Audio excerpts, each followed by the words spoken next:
Hello friends, welcome to KcLaptopCare Center. Today we learn always use original adapters.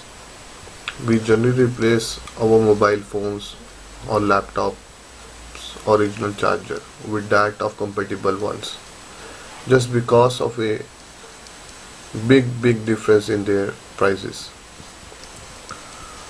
But one must know the following facts before going for such compatible adapters.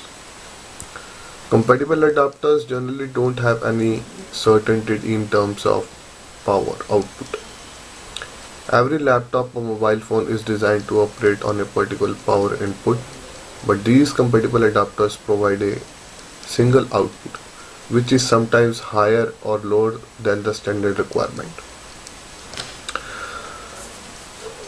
Second fact is compatible adapters are mostly responsible for all such battery backup issues.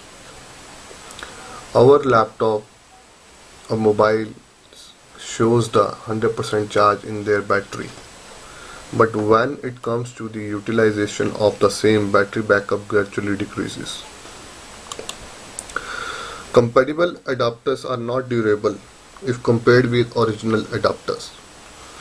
They generally get heated when used for long hours because of cheap parts used while manufacturing. So in the end, I would advise you all to go for the original adapter. Original laptop or mobile phone charger, as they are designed to power up your product which lasts long. Thank you.